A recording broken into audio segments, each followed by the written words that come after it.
Hey guys, today we're gonna go through the top 10 reasons why you're missing your overhead. I know that the overhead should seem simple, but from what I can tell, under a 4.5 level, which is kind of an advanced adult level, very few people take care of their overhead and put a lot of overheads away. Instead, what happens is they end up either hitting a weak overhead that should be put away, or they miss the shot entirely into the net, hitting long, hitting wide. So if you're struggling with your overhead, this is the video for you, because I'm telling you, you're gonna notice one or more habits that you're doing in this top 10 list. So if you're ready, let's get started. Okay, reason number one is just your mentality and the way you play the net in general. When I am giving lessons to people at the net, they're basically in the same ready position and the same mentality as to when I feed them a ball if they're at the baseline. And if that's the way you're thinking about playing the net, you're gonna be in big time trouble. Because even usually what you're doing at the baseline needs to improve. You're not intense enough at the baseline. So if you're not intense enough at the baseline, there's no way it's gonna work for you at the net. Does that make sense? Because when you come to the net, everything speeds up. Like this video's on YouTube. What I want you to imagine is when you come to the net, it's like watching a YouTube video on double speed, right? Speed up the video by 2 times, and that's how you should be thinking about playing the net. Because when you're playing the baseline, and we'll just pretend that this right here is the baseline right now, you can get away with a nice rhythm rally. Here, getting your toes, split stepping, even getting out here and hitting the ball higher and kind of jogging back and getting ready. That's not gonna work at the net. You have to be extremely intense. If you watch the Bryan brothers play the net, you're gonna notice that they're lower than a normal person playing the baseline, right? They get down low and they're always kind of like hopping. Wherever you see they're hopping, okay? You gotta be very, very intense when you're at the net. Things are happening fast and they're trying to pass you, they're trying to beat you, they're trying to get you to miss, and the court is cut in half. So everything's happening much faster, and so when you're playing the net, you've always got to be in this intense state. If you're not like that, if you're not low, if you're not moving around constantly like that, when the lob goes up and you're just playing the net like this, you have zero chance of chasing down any kind of mediocre lob. But you have a much better chance if you're always looking at everything moving. Oh, there's the overhead. You see how I'm playing the net? That's how you got to play the net. Then you'll get to more overheads and you'll play more offensively. Okay, reason number 2 is your first move. Okay, the first move to the ball is off. Okay, so with all this moving, then you got to really nail that first move for your overhead. And so what I want you to focus on, is your drop step. So that first move, what we want to do is get good at, boom, right there. There's your first move. Kind of going back like a quarterback. Okay, right there.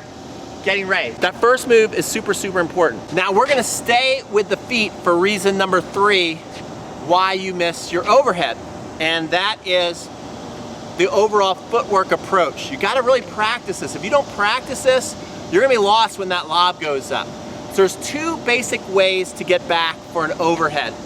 The first, I want you to think about, both ways I want you to think that you are a quarterback in the NFL or college quarterback. Let's say a quarterback is going to just go back a couple steps and then get rid of the ball and throw a short pass. The footwork's gonna be like this. First of all, they're gonna get under center. Now look how low they are. This is how I want you to be at the net too, but more on your toes. You gotta be on your toes. The quarterback could just be staying there. Now they're gonna go into that drop step and then they're gonna shuffle a couple steps. See that? So it's getting here and learning how to shuffle. And then they're gonna plant and throw. So when you get an easy overhead, it's the same exact thing. You're gonna get here, you're gonna drop back, you're gonna shuffle a couple steps, plant, and throw the overhead in. Now, if you have a tougher overhead, I want you to imagine that you're that quarterback that's gotta go drop back deep at the end of the game to throw the long bomb, the Hail Mary. And so what are they gonna do right off the gate? They're gonna get down, again, gain down intense like you need to be at the net, except for you're on your toes. And then they're gonna drop back and cross over as many times as they need to get back as far as they can in the quickest amount of time possible. This is probably an exercise that you need to practice a lot before you even go out and attempt it on the court, Otherwise, you could fall and get injured. This is a tough thing if you've never done this before. So it's coming here, getting set, dropping back and crossing over. Do you see how much faster I'm getting back there as opposed to what I see a lot of people do and they're trying to get to a tough overhead is they're trying to go back like this and it's taking forever to get there, okay? And by then the ball is usually over your head or a ball that you could end up smacking. You're probably getting back there and just flailing at, okay? So that footwork is extremely important. We'll be back for reason number 4, why you miss your overhead. Okay, reason number 4, why you miss your overhead. Now we're gonna get to that first move with your arms, okay? I wanna separate the arms and the lower body so you can focus on each one, but then you gotta put the two together. Does that make sense? So what I see a lot of people do is they have all different ways of getting ready to smack their overhead. And you can get away with this on the serve. You see, there's more than one way to do this on a serve to get to the hitting position, to get to the power position. You see Andy Roddick, who comes basically right up here and he's getting ready to hit his serve. You have other players who have, and I remember I was even taught in the beginning when I first started, there's nothing wrong with this, is to kind of pass the shoelaces, bring your racket, pass the shoelaces, then up. It's more of a rhythmic serve. You can do all that. But I see people approaching the overheads all kinds of different ways, almost like they're getting ready to hit a serve, to where they'll get here and then they'll come down here and then they'll come up and try. That's way too much stuff going on. I got the pleasure of watching Novak Djokovic, who's so efficient with every single one of his moves, practice overheads at Indian Wells, and I was just marveling at how efficient he was on his overhead. And so what I like for a first move is you get both your arms, just like you're, again, the quarterback analogy, you're getting both your arms and you're taking it together, just like if you were gonna take a football and get ready like this to throw. I want you to get right there right away for your overhead. So hold on to the throat. This gets you in a nice unit turn, and put your racket into something I call the secret power source. Notice how the racket tip is leaning forward. This is gonna help us avoid another problem that we'll get to down the road that people tend to do on their overhead. But we wanna get right here, right away. Practice that. So we got the drop step and right here, and then what I want you to do is get set and really put that arm up. Okay, so that's reason number 4 why you miss overheads. I hope you're writing all this down. Okay, reason number 5 is the grip. I really think to have a great overhead, you want to be in that continental grip. Yes, you can have the frying pan grip and hit overheads and make a decent amount, but the ball in general wants to go out because look how the racket is facing right here. It's coming here, and then as you're getting ready to turn your wrist at it, it's still there. That's still gonna go long. So you're gonna hit a lot of those long with that frying pan grip. If you get in that continental grip, which is basically coming here and shaking hands with the racket, yeah, now the edge is facing the ball. So in the beginning, you're gonna have some growing pains, but now as I get set, and I get to go down my racket drop and then I come up, you see it's a lot easier to start spiking that ball down into the court. So you wanna make sure you're in the continental grip. Let's go to reason number 6 why you miss overheads. Reason number 6 why you miss overheads, and the grip actually is gonna help either make or break this habit, is the pizza move, okay? Many people, when they get ready to hit an overhead, go into something I call the pizza move, where the wrist flops back. Now, if you have that frying pan grip, you're automatically flopping back into the pizza move. But even with the correct grip, I see lots of people go like this to go hit an overhead. Again, this is gonna ensure that the ball flies long on you. So you wanna make sure, instead of coming here and then get ready to hit an overhead and going and relaxing your wrist back, that you keep your hand up here and you practice coming back here. We talk about this a lot on the serve. It's the same thing on an overhead. We want to have the proper racket head drop. So you need to learn, you can just practice this in front of a mirror, in front of a video, where you practice your hands going like this, going there, going, no, that's wrong, to brushing your hair and coming back and then hitting. That's what you want for your overhead, okay? So that's super, super important. let's go to reason number 7. You see this all making sense. You probably thought, wow, how's he gonna come up with 10 reasons? Now you see, wow, there's lots of things that can go wrong in a short amount of time on the overhead. Reason number 7 coming right up. Okay, reason number 7 is the timing of your racket drop, okay? So we talked about that we don't want to do the pizza move, but another thing I see people do all the time, this happens a lot with overheads, is that people get here, and as the ball's coming, they get set here right away. The ball is coming, they're watching the ball, they're tracking the ball with a racket back here, so they're dangling this racket drop, and then they're going. Now you might be thinking, yeah, well, what's wrong with that? I want you to imagine, I really compare the overhead to a quarterback. Imagine a quarterback getting ready to throw, and they're running around like this with the football behind their head, right? How awkward does that look? And then they go to throw. How good a quarterback do you think they're gonna be? Do you want this quarterback on your team? That's essentially what you're doing when you're doing that with your racket drop. So what you wanna do is, again, get in that quarterback mentality, and you're moving around like this, and then when it's time to hit, it's all done in one motion, you see? There's no 1, 2, 3, like I see a lot of players do. It's here, strike, boom. Set, strike, all in one motion, just like a quarterback getting ready to release. Okay, so that's reason number 7 why you miss overheads. You gotta hold it here in the power position.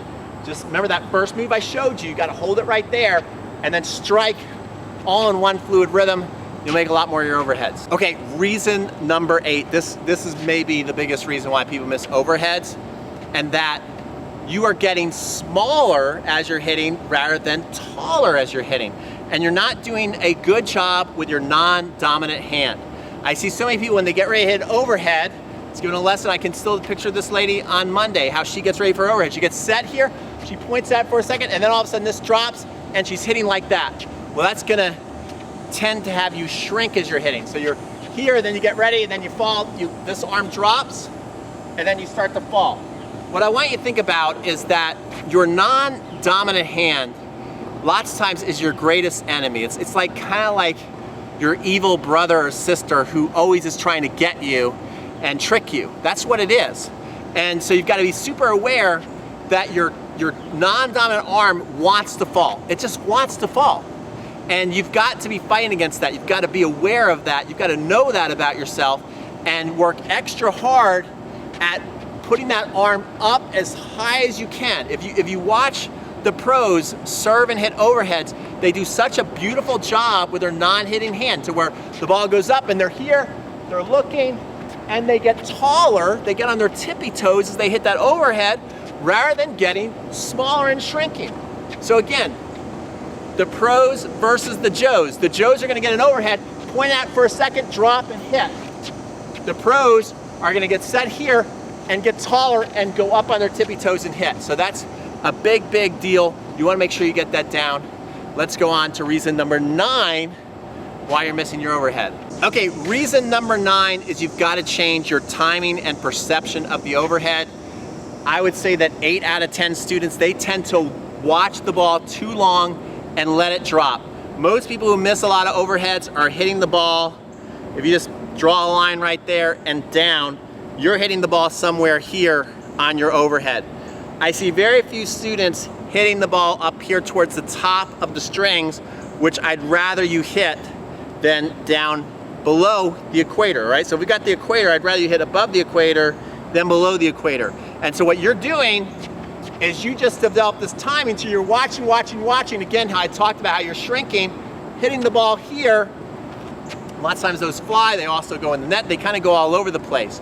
Where if you have that mentality of getting set, using this offhand and getting taller and going up sooner and hitting more at the top and going, you're gonna hit a cleaner overhead.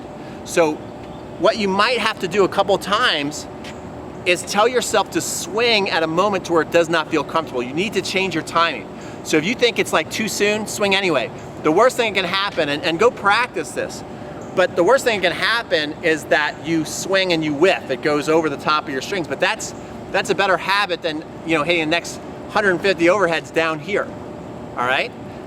So that's reason number 9. Now reason number 10 is super important, so make sure you watch reason number 10.